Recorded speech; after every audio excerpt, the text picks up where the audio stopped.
Unas breves palabras para darle la bienvenida y resaltar la importancia de este encuentro que iniciamos desde la toma de posesión de nuestro mandato, pero que tiene una larga historia. Hace algunos años, con mi colega de la Universidad de la Frontera, Carlos del Valle, con mi colega de Colombia, Eliana Herrera, estuvimos pensando y discutiendo mucho sobre una pertinencia y discusión sobre una comunicología del sur. Hemos tenido en este mismo espacio debates, por ejemplo, en Confibercon, sobre la necesidad de la emergencia de un nuevo paradigma, de un nuevo enfoque de la comunicación, de un giro decolonial de los estudios en comunicación, de una lectura crítica de la mediación, desde los procesos históricos que han tenido lugar en todo el continente en las últimas décadas y que ha tenido también reflejo en ciertos ámbitos de las ciencias sociales, no quizás sí en el ámbito de la comunicación.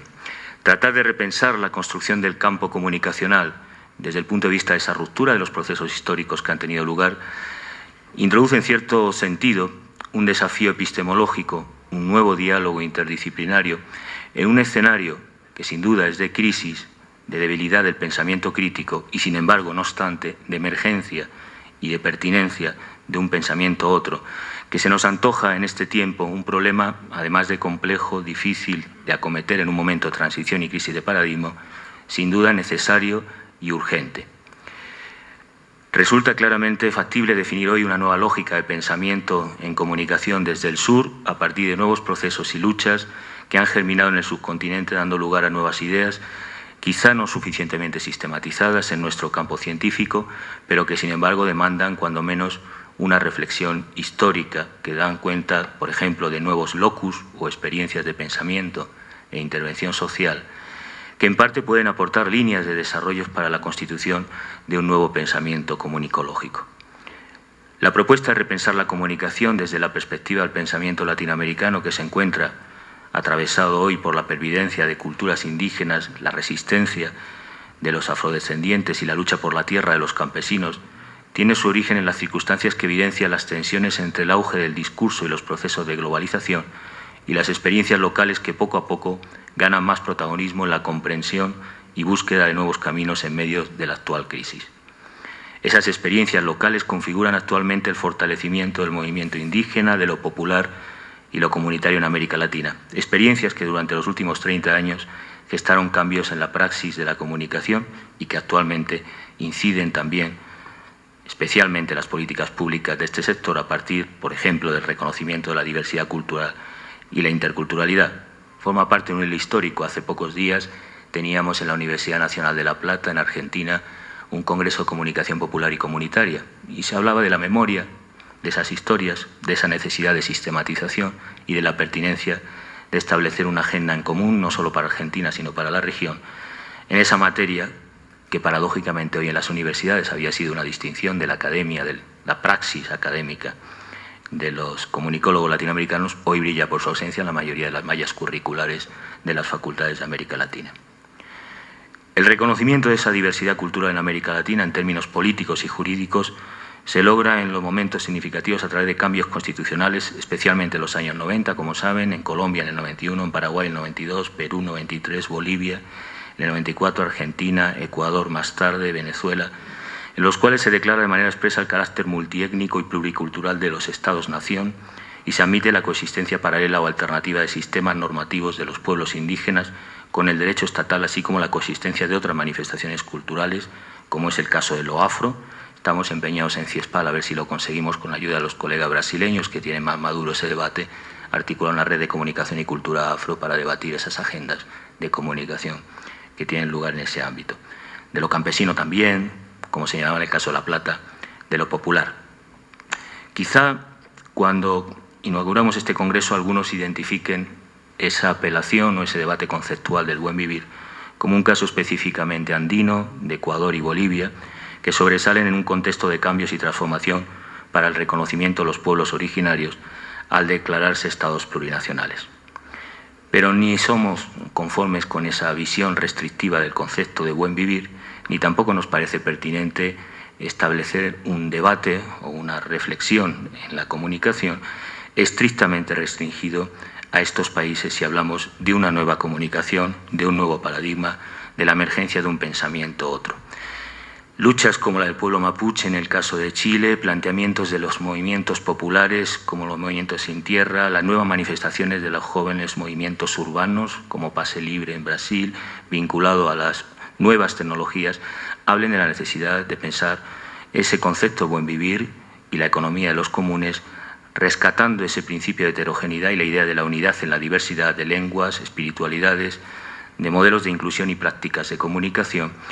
que han sido un magma siempre en la historia de América Latina y que hay que reformular en nuevo contexto, en un nuevo horizonte, en unas nuevas ecologías de vida. Más allá del plano normativo, es preciso, en nuestra modesta opinión, la justicia cognitiva global, y ello pasa por repensar el estatuto de las ciencias sociales y de la comunicología en particular. Si bien la hibridación social fue casi siempre negada en el plano conceptual de la práctica teórica, casi como una desviación de la norma, en el llamado capitalismo cognitivo, la ruptura con el eurocentrismo y el imaginario científico occidental, estimamos que es la condición para el desarrollo autónomo no solo del campo científico regional, sino también de una práctica teórica distinta en nuestro mundo. Ello exige, a diferencia de otras épocas, reformular las bases epistemológicas de la comunicología en virtud de un proyecto histórico transmoderno, transoccidental, dialógico y articulado en, por, desde y para el sur, atendiendo especialmente la singularidad creativa de sus culturas originarias, en las que ciertamente la apuesta por esa visión permitiría un diálogo de saberes, una nueva génesis, nuevas bases y estilos de conocer y representar el universo social a partir de formas comunitarias inspiradas en la filosofía de la liberación, en la cultura de la resistencia y, como decía el bueno Luis Ramiro, en la propia práctica y su aprendizaje en proceso. En este contexto de movilidad y cambio, en el que el movimiento indígena ha tenido un papel protagónico, lo sigue manteniendo en los procesos comunicativos. Solo hay que mencionar, por señalar algunos, la red de escuelas radiofónicas en quechua y aymara, las plataformas web de los mapuches, las redes de comunicación y solidaridad del Ejército Zapatista de Liberación Nacional, los procesos como el Festival de Cine y Vídeo Indígena, la Coordinadora Latinoamericana de Cine y Comunicación, la CLAPI, la Agencia de Noticias Plurinacional de Ecuador, la Red de Comunicadores Indígenas del Perú y en los tejidos de comunicación de los pueblos de indígenas, por ejemplo, muy efervescentes en Colombia, en la zona del Cauca y la Guajira. Experiencias creativas que marcan un antes y un después en los medios comunitarios, en las prácticas de comunicación, en la interculturalidad y en las experiencias ricas, vivenciales, de resistencia, autonomía y de construcción de lo que Apadurai denomina la dimensión del trabajo de la imaginación, muy necesario en la era de la globalización, como un crisol para el trabajo cotidiano de la supervivencia, eso que llamábamos adaptación creativa, y la reproducción. La imaginación como un hecho popular, social y colectivo, como una facultad a través de la cual surgen los modelos colectivos de disensión y nuevas ideas para la vida colectiva. Y que en las últimas décadas se activa con encuentros como la Segunda Cumbre Continental de Comunicación Indígena Via Yala, tenía lugar el 2013 en Oaxaca, en un proceso continuo de reflexión teórica desde el sur y desde abajo, que anticipa claramente un nuevo modelo de mediación a partir de la singularidad creativa de las culturas negadas por el proceso colonial de la globalización capitalista. Sabemos que América Latina constituye un territorio y geopolítica de la cultura de grandes simbiosis y colonizaciones, de migraciones y mestizajes varios, que deben definir un marco conflictivo y liberador de toda política de diversidad cultural en los medios.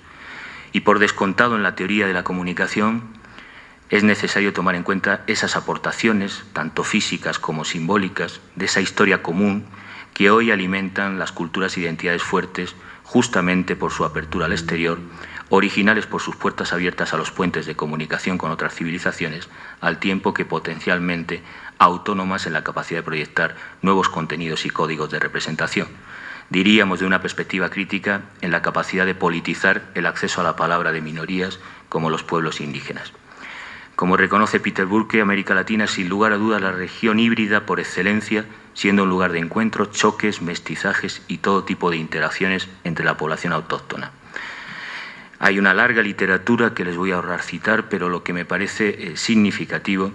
es reconocer que la diferencia, esa diversidad, constituye el capital social de obligada referencia para repensar el poder constituyente, las posibilidades de autonomía, de pensamiento, de alteración y organización del capital simbólico. Especialmente en la era de la llamada economía creativa, en el que el valor principal, la diversidad, viene constituyéndose en la condición de desarrollo económico contemporáneo, en la base y reserva de generación de valores inmateriales e intangibles para la sustentabilidad de las economías y ecosistemas culturales propios. En este sentido, un compromiso estratégico en comunicación y cultura pasa por la recuperación de la memoria colectiva, de las luchas y frentes culturales perdidos o conquistados, la actualización, en fin, de la historia en común, reivindicando siempre la emergencia de las culturas negadas en el proceso de modernización latinoamericana, un tema tan caro y tan reflexivo que ha motivado abundante literatura en los estudios culturales latinoamericanos. Especialmente en lo que se refiere al debate de los años 70 sobre comunicación y diversidad cultural, o las discusiones sobre soberanía y modelos de desarrollo, especialmente atendiendo a la exclusión de amplias franjas de población, consideradas minorías étnicas y lingüísticas en comunicación internacional, o desde luego en el clásico paradigma de economía política de las formas de control ideológico y de hegemonía que ha pervivido en el sistema de comunicación y que quiero recordar que sigue siendo dominante en todo el continente si hablamos de autonomía en comunicación. Todas esas realidades hoy creo que deben ser revisadas, dando lugar a un nuevo debate que tome como punto de partida y de llegada las identidades silenciadas o reprimidas del indigenismo, cuya tradición milenaria debe ocupar una función protagónica en la defensa de una política científica que asuma radicalmente el principio de diversidad cultural. Nos llama desde CIESPAL especialmente la atención que, pese a los avances en la regulación, por ejemplo, del sistema informativo, en el derecho de acceso de esas minorías, en el reconocimiento de la diversidad lingüística, la investigación en comunicación regional margina en sus currículos formativos en la universidad, de manera sistemática, cualquier pretensión de abordar de manera sistemática ese hecho de la diversidad. Señalábamos antes la ausencia de estudios de comunicación popular y comunitaria en las facultades y en la academia, pero también de comunicación intercultural, también de las experiencias de lucha de estos colectivos, de también una práctica y un método de enseñanza y aprendizaje basada en el diálogo de saberes. Sigue siendo episódica o invisibilizada como objeto de estudio y agenda de trabajo la rica pluralidad de las luchas y manifestaciones culturales nativas y sus mediaciones tanto en los medios comunitarios como en el espacio público. En algunos casos esta situación, como es el caso de Colombia, el propio Ecuador o México, se nos antoja insostenible. Pero como siempre, se observan aperturas y vientos de cambio en esta dirección. Quisiera hacer público reconocimiento a la apertura de este congreso, dado que la cátedra que lleva la denominación de Comunicación para el Buen Vivir tiene por nombre Luis Ramiro Beltrán. Y Luis Ramiro Beltrán hace algunos años, en La Habana, presentaba el estudio con el profesor Eric Torrico y Karina Herrera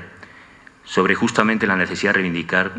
las formas precolombinas y contemporáneas de la comunicación indígena para reconstruir, de algún modo, el campo de la historia social de la ciencia comunicológica regional. El presente congreso es solo una ocasión para iniciar esa andadura que nos indicaba el maestro para una comunicología del sur, como una rearticulación de la teoría crítica de la mediación social basada en la cultura académica emancipadora y antagonista que debiera marcar la práctica y trayectoria de la Escuela Latinoamericana de Comunicación. Una suerte de nueva economía política del conocimiento al servicio de la imaginación y la creatividad de los pueblos históricamente subordinados. De Freire a Escobar, de Martí Barbero y García Canclini a Enrique Dussel y Cajano, de los estudios postcoloniales a planteamientos de esa epistemología del sur de Boaventura Sousa Santos, la apuesta por ese giro decolonial del saber-poder informativo plantea en esta línea el reto de reformular las bases del discurso científico en comunicación y empezar una crítica del poder mediador del pensamiento hegemónico, hoy básicamente angloamericano, desde nuevas matrices culturales, desde las ecologías de vida, desde el llamado paradigma amerindio, desde una nueva praxis de pensamiento. Con esta voluntad convocamos al Congreso y quisiéramos expresar nuestro agradecimiento especialmente a todos los invitados internacionales, a los colegas que han hecho el esfuerzo de estar aquí presentes, a las autoridades y académicos de Ecuador que también participan activamente en el Congreso y desde luego a la Fundación Freire Weber, sin la cual este Congreso no hubiera sido posible. Con esta voluntad y mi agradecimiento damos por inaugurado este Congreso que sin duda esperamos sea intenso y rico en debates y también para reformular una conceptualización en comunicación de qué entenderíamos hoy día por una comunicación del buen vivir, carencia que en otras ciencias sociales se ha abordado y que apenas, salvo los trabajos del colega Dalí Contreras y Edith Torrico, no se ha tenido por motivo y ocupación dentro de la academia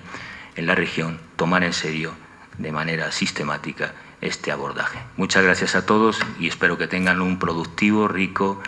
y intenso debate en las comunicaciones y en las plenarias que van a tener lugar. Muchas gracias.